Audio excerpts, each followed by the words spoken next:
Now in a little bit, when this door gets really dry, and you can see that still areas that the black is wet. When this gets really dry, I'll let this dry the rest of the day, and I'll come back in and spray this with the rust activator. And hours later, all this black will all turn to rust. This black has metal in it, and so this mild acid turns that black into the rust look. And this will look a lot different. It'll look like my other door, just rusted in different places. And where you see, looks like, you know, maybe the airbrush is, you know, in areas like this, it's like, well, I don't know if that's going to look good rusted or not. Well, you'll find out it's completely different once you put the finish on it, because all that overspray that you don't really see that much of, that all turns to a light rust, the rest turns to a dark rust.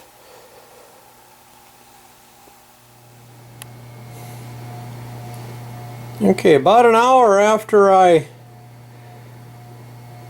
showed the last part of the video, I let the black finish drying, and I came back and I wet it all down with the acid, and you can see it's just now starting to turn the rusty color. Some areas are turning, some aren't yet. Tomorrow this will look completely different than it does right now. This is about an hour after I sprayed the acid converter on. You can see it's starting to work now.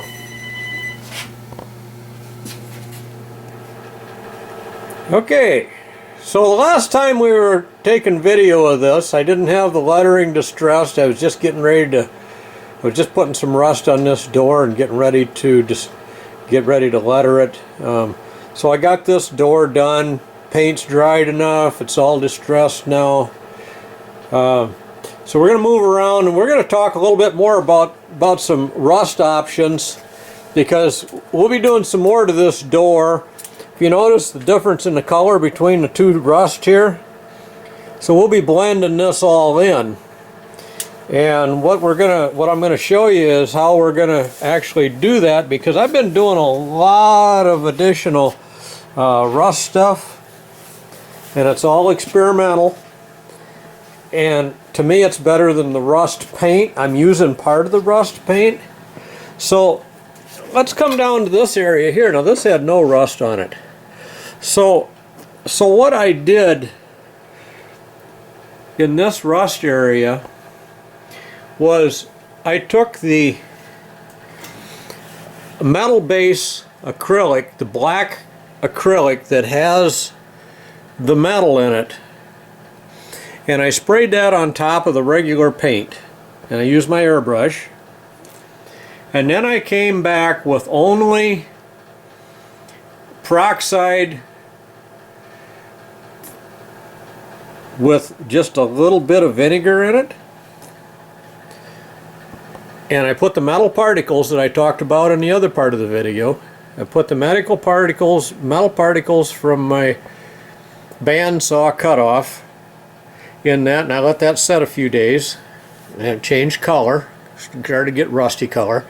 So then I shoot that over top of that acrylic black metal base, and the first time when you put it on there, it's like nothing's going to happen. You come down the next day after it's dried, it's starting to rust. So you put another coat on and let it sit another day. After you do that about 3 days, it just starts rusting more and more and more. And obviously it's not going to your paint or your metal, because you've got paint between your metal and your rust. So you pretty much got the metal of your truck permanently protected. So like my son said, it just each time I look at this, it's getting rustier and rustier. And you know, you can come back in at any time, add more rust, subtract more rust. You can take a Scotch-Brite pad, eliminate some rust, add some more rust, blend it in more. It's whatever you want to do. But, you know, this truck's all been sandblasted and fully painted. Primered with epoxy primer. It's got urethane on it.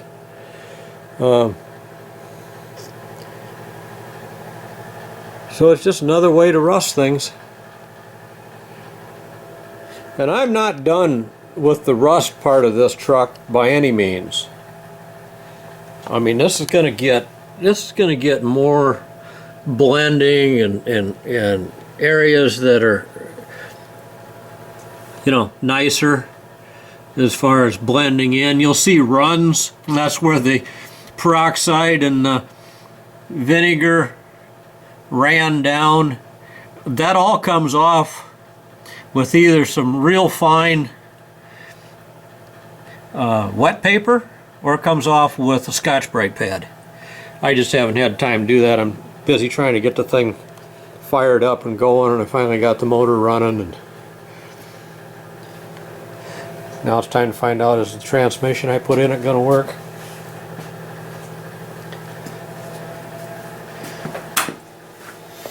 So hopefully, if you're wanting to rust your truck, this gives you some ideas on rusting your truck. And what to do with old pistons. Yeah, and what to do with old pistons, tailgate latches that screw in. Not open a tailgate very much, they don't have to be very convenient.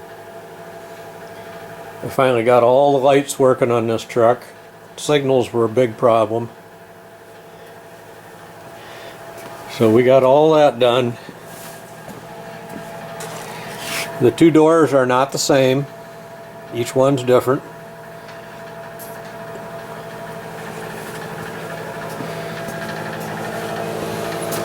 Come up, my turn signals are maybe a little different than yours are going to be.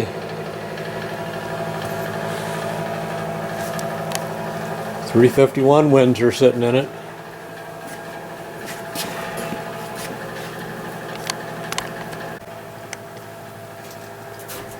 I finally have most of the interior done in it.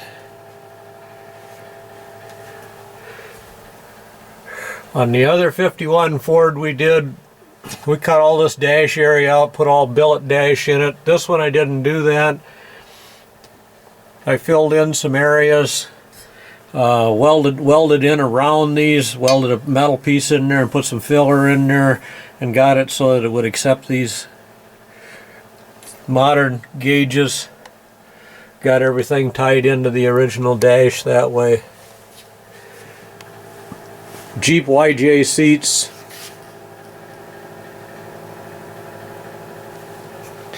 B&M lockout shifter in it.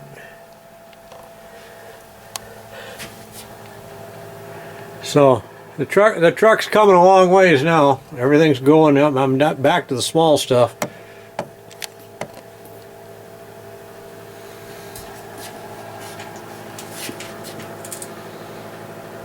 Still got a lot of little things to do, accent pieces and stuff, but